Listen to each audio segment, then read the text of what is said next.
These are 5 of the scariest stories ever told on the Joe Rogan Experience podcast, starting with the Joe Rogan Experience number 1516 featuring Post Malone. During this podcast, Post Malone and Joe Rogan get into a discussion about ghosts, recalling ghost stories, and also talking about if ghosts are real or not. Later, they also discuss a theory on why places get haunted. Here's the thing about ghosts. There's so many stories of them. Right. There's so many. Right. Now, is it because people are just scared and their senses are on heightened alert and they see things that aren't really there? That could be it.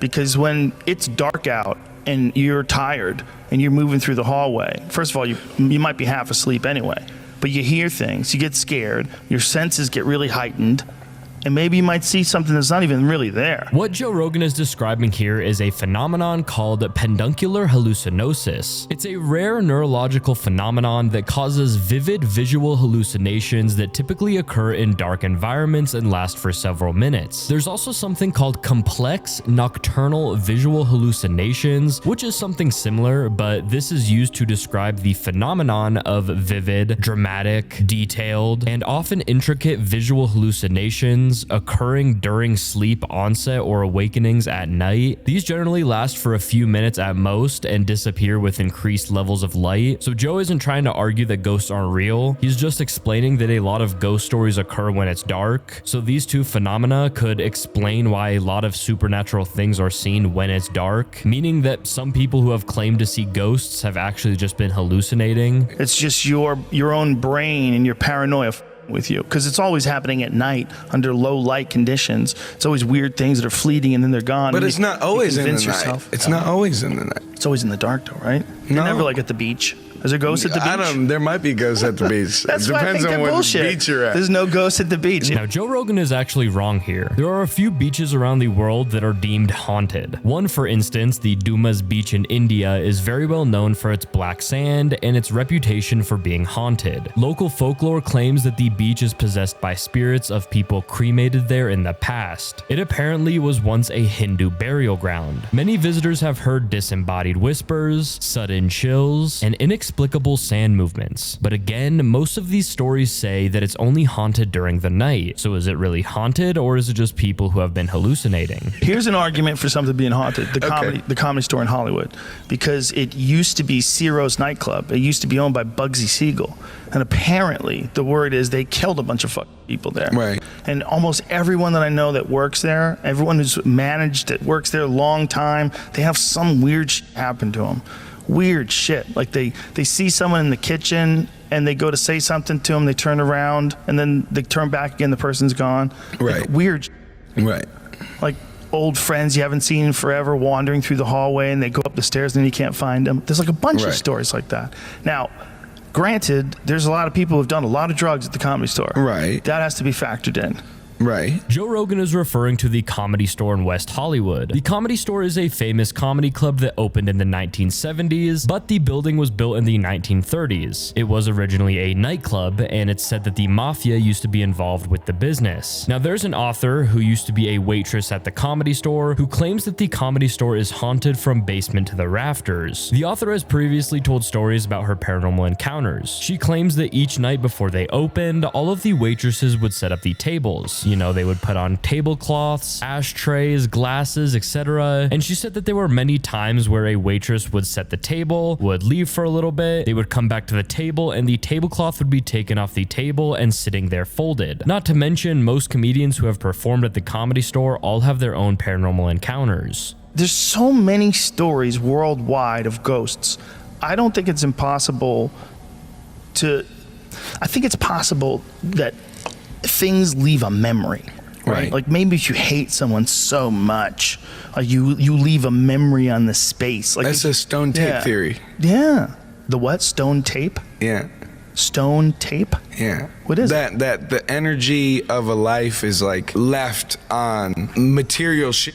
Right. The bricks on the wall. Yeah. Or the curtain here. Right. You know, I don't know if that's a stone tape theory. Don't quote me on that. Can you look up the stone tape theory for me? Stone tape.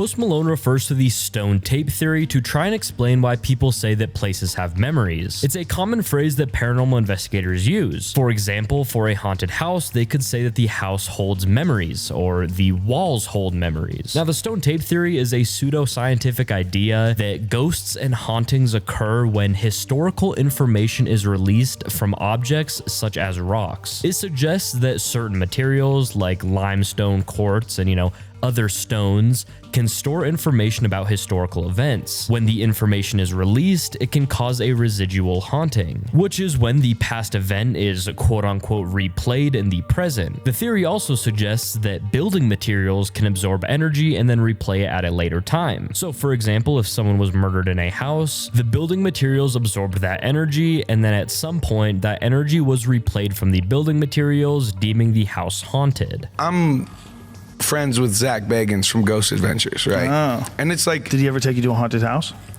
we did a whole episode. You should check it Did you out. get scared? It's terrifying. It's terrifying, man. And in his museum, so apparently there's a thing called the Dybbuk box, which is one of the most haunted items in the world, apparently. And he wanted to, so we took the glass case off of the Dybbuk box, which is in his museum in Vegas.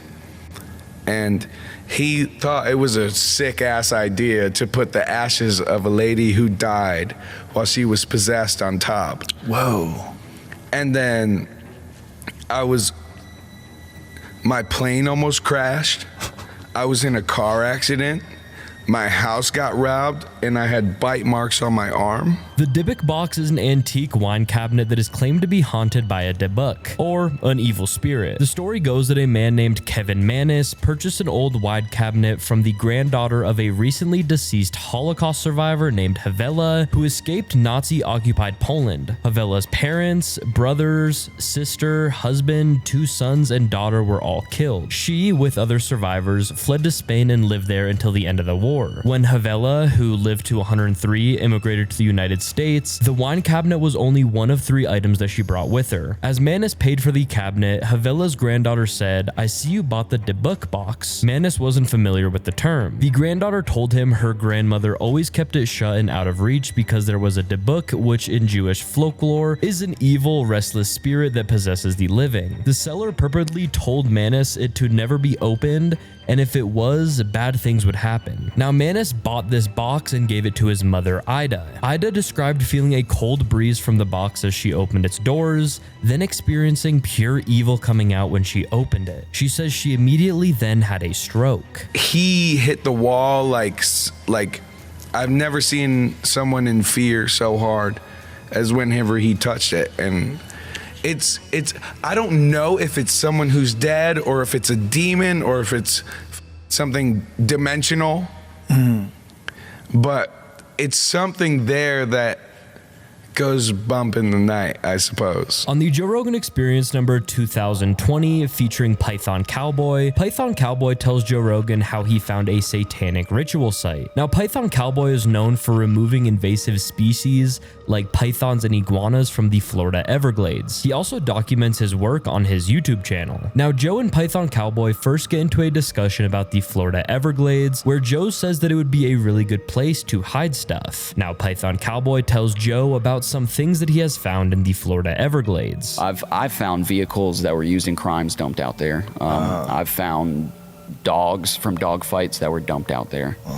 I've found animals that have just been dumped. I've found very intricate and mind-blowing satanic rituals and sacrifices out there. What? Oh yeah. So I was, which I found different stuff before. I'll find maybe where someone was doing some voodoo, some Santeria, sacrificed a chicken, whatever. All that's like kind of normal out there. That's not that crazy.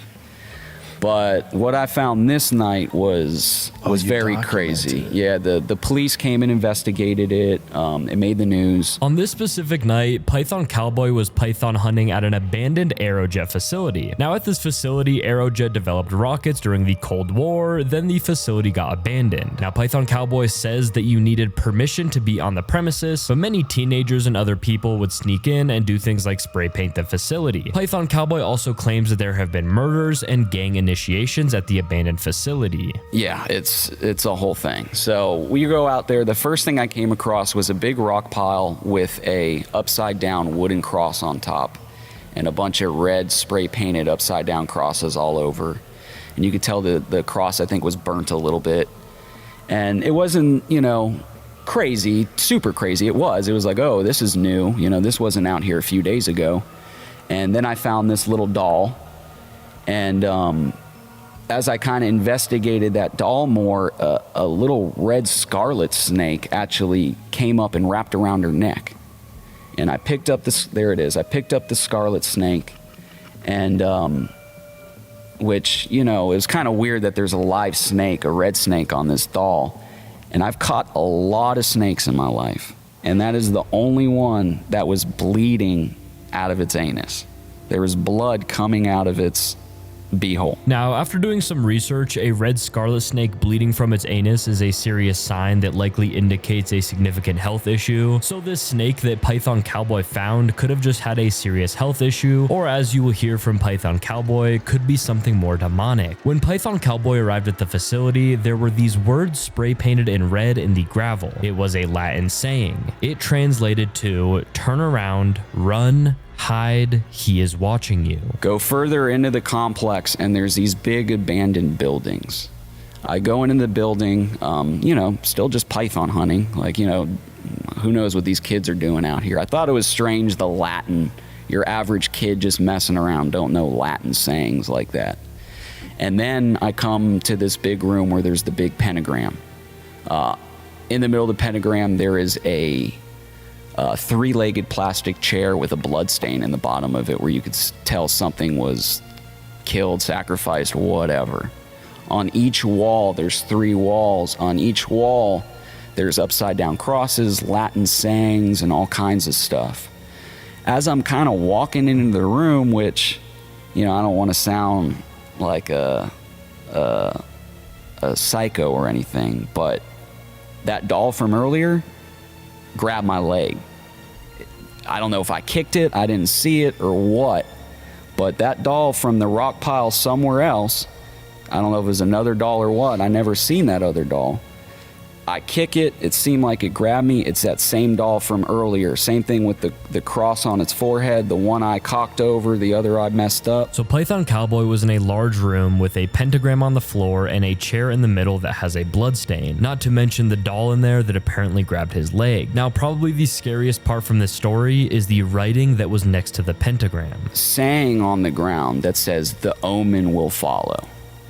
Which to me was like the creepiest thing of the whole thing, was like, that if you interact with any of this spirit's gonna follow you. Now, as Python Cowboy and his team explored this facility even further, they stumbled across a room, and in the room there was a sleeping bag with something inside of it. Now, they didn't investigate the sleeping bag, but they did report it to the police. But in that same room, in large red spray paint, it said, "She was only 9, we gave her to the devil." Now, what Python Cowboy found that night could have just been teenagers who were messing around out there, or it seriously could have been a demonic ritual. On the Joe Rogan Experience number 1424 featuring Tom Papa, Joe and Tom talk about a myriad of things surrounding paranormal activity. The first thing they discuss is how a lot of ghost hunting shows and books are all fake.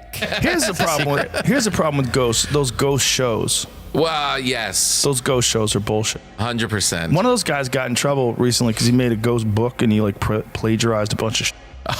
Really? Like blatant, like copy and paste. Yeah. Yeah, geez. Yep. Joe was talking about how an author was involved in a plagiarism scandal, but there are many paranormal investigators who have been outed as frauds. For example, Ed and Lorraine Warren, who are probably the most famous paranormal investigators, and they have faced many controversies throughout their years. Now, the whole Conjuring movie series is about them. Now, many people have accused the Warrens of fabricating their cases or exaggerating events for the fame and for the money. They have also been accused of inserting themselves into high-profile paranormal cases and turning them into books, movies, and lectures. People argue that they took advantage of grieving or stressed families for their own benefit, and Ed and Lorraine Warren have been accused of literally faking some events in some of their investigations, again to make their stories more scary for the fame and for the money. Theater ghosts are some of my favorite. In theaters? When you go perform in these theaters and you talk to the people, I always ask, do you have a ghost? Mm-hmm. Yeah.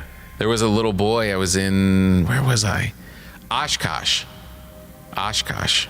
And there was an old theater, and the guy who runs the theater said, there's legendary, they keep talking about, there's like 3 ghosts in the thing, and they were having a cocktail party upstairs in this like cocktail lounge off the balcony, and this guy's son ran into the balcony, and he's talking with people. He goes, I gotta go get him. And he goes in there, and the kid's leaning over the balcony, talking to the stage, having a conversation with someone. He's like, this is my dad. What? He wants us to go down there. Who wants us to go? That guy. He wants us to go down there. And there was no one down there. The thought about that with little kids is that little kids have not dulled all of their senses with the pressures of the world and all the other information that we carry around in our heads and all of our ideas of what's real and what's not real, and that little kids are open more, and then they can see things. Now, there are a few reasons why children could see ghosts more often than adults. Like Joe Rogan said, it could be because children don't have as much real-world experience and they don't know what's real or not real. An adult could see something quote-unquote paranormal but not think much of it and brush it off. But if a child saw something, they are more likely to believe what they saw. Another highly probable explanation could be that kids have highly active imaginations and often blur the line between reality and fantasy. I mean, they're more suggestible than adults. Children could also have heightened sensory perception, which allows them to pick up on sounds, shadows, or environmental cues that most adults would overlook. Their developing brains might interpret unfamiliar stimuli as ghostly due to the fact that they don't have much life experience. And for the more paranormal explanation,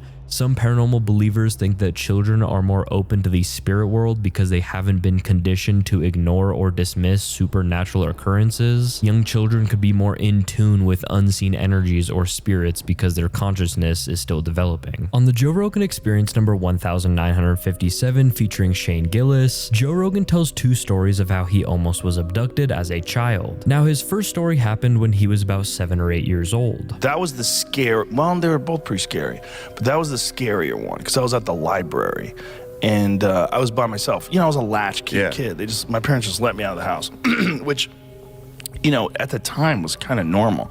In retrospect, like thinking about it now, like I couldn't imagine letting my 7-year-old just fucking library. Wander around. Not just that, but walk to the public library, in San Francisco. It's actually very interesting how people always talk about how back in the day, themselves or their kids would just, play outside or go wander around without any parental supervision. Nowadays, it's pretty rare for a parent just to let their kid wander. It's interesting because the reports of missing children have actually fallen 40% since the 90s, according to the FBI National Crime Information Center. Now, of course, this study was in 2014, but it's just interesting to think that either the number of child abductions have gone down because people have stopped letting their kids wander around, or that there is more education about ways to prevent child abductions. Now, there are other factors as well, such as technology advancement, law enforcement tactics, and public awareness. I always just find it interesting how throughout generations, the concept of letting their kids wander without parental supervision has changed so drastically. And this guy, I was looking at, I was always into like horror movies and monster movies and so I was reading these books they had a section of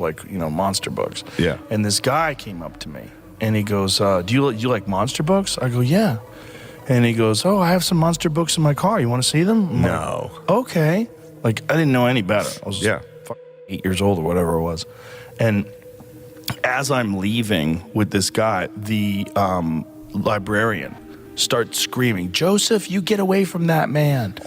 You know, like, that man just got out of jail. And she yells at him to get out of there, and the guy runs away, and I just started crying, and I was like, whoa. Yeah. So I dodged that bullet. Now, Joe Rogan begins to tell a second story from when he was only 13 years old. Him and one of his friends used to always hang out at this lake. Now, there was a guy that Joe and his friend used to talk to. This guy was a runner and would always be at the lake running around when Joe and his friend were there. Now, this guy seemed like a really normal guy. He was about 60 years old and he was a retired school teacher. But one day, the normal conversations that Joe used to have with this older guy switched into something not so normal. And one day, it's just me. He went for it. One day, it's just me. And I'm fishing, and he comes by, and he's drunk. Damn. And he tells me he loves me, and I'm like super confused. How old were you? 13. Okay. And I had been talking to this guy on and off. I had seen him, for months. Yeah. Like, he'd come by, say hi. Yeah. It was always like casual, very good humored, very friendly, but he was like setting us up. And he comes by, and then I realized after, he tells me he loves me, but there can be no love without sex. That's what he says. And I'm like, what? And I had a knife. So I remember, like, I grabbed my knife in my pocket, and I had my hand on my knife, and I was like, oh my God, I'm going to have to stab this guy. Damn. Yeah. I was like, this is going to, because there was no one around. There was no one around. Wow. It was just trees and You were 13, forest. you were like, I was I'm going to have to 13. stab. Oh, I was going to cut this guy. I would have trusted the guy. I would have been like, yeah, you're right. You're smarter than me. I'll see you later. I don't know what. On the Joe Rogan Experience number 1351, featuring Dan Aykroyd, Dan Aykroyd briefly talks about how he spends a lot of time up in Canada, where him and his dad have an old farmhouse. Now, apparently, the farmhouse is haunted. I'm there with my dad in Canada a lot, and we have the old family farm, but with the haunted farmhouse, and I've got a book for you. Well, let me say that there's residual energy from the people who've lived there in the past. So you hear footsteps and voices and creaks and doors closing and that, and many people have had experiences in it. So now this prompts Joe and Dan to talk about how in very few states there is a law that requires people selling their home to disclose if anybody has, died or was murdered in the home. It's called a death disclosure requirement. For example, in California, a death in a home has to be disclosed to potential buyers, but the law is very wary. Apparently, you only have to disclose it if there was a tragic death like a murder. If someone lived a long, happy life and passed away in a home, you don't have to disclose it. Now, apparently, Dan had to disclose that somebody died in a house that he was selling in Los Angeles. Even with disclosing that the house was haunted, he still sold the house. And the person who lives there now has publicly talked about the paranormal things that go on inside the house. Jewelry will hop around on the table, shapes will be seen, you'll feel a touch in the shoulder, that kind of thing. The staff felt it. And I had an experience one night where something got into bed with me. I was alone. I don't know what went on there, but I just figured Sexually? out. A little bit. You fucked a ghost? I think I was being come on to there, but anyway, this is a YouTube clip right now. house, Dan Aykroyd ghost. Well, or it did try to come on to me, and I didn't refuse its. So you resisted? Wanton. You know what? I just snuggled up next to it and went to sleep. You spooned with it. I did. I felt a shape. I looked and saw the depression. I saw the depression in the mattress, and I felt a shape, something next to me, felt a form next to me, and Were you hammered? I nuggled. No, not that night. I was working on a picture and went to bed early. Now, Dan says that there were 2 spirits living in the house, and one night his daughter saw one of these spirits late at night. And my daughter saw him walking with a little red-haired girl down the hall once, and we think that he might have been there. But anyway, when we sold the house to Beverly, there was right in the California real estate document that we had to sign. By law, you have to divulge any unusual activity in the house. So I had to sign a clause in there that said, yes, at the beginning of our tenure in the house, we did have experience. Yeah. Now, after doing some research, I also found that Dan had talked about some more paranormal things that went on in that house. Apparently, he had a Stairmaster in the house, and it would just randomly turn on. There was also a piano in their house, and at random times, keys would be played, and when Dan would go and look, there wouldn't be anybody at the piano. And he has many instances of doors being slammed. Thank you so much for watching. Let me know down below if you'd like to see a part 2. Subscribe if you're new, and peace out.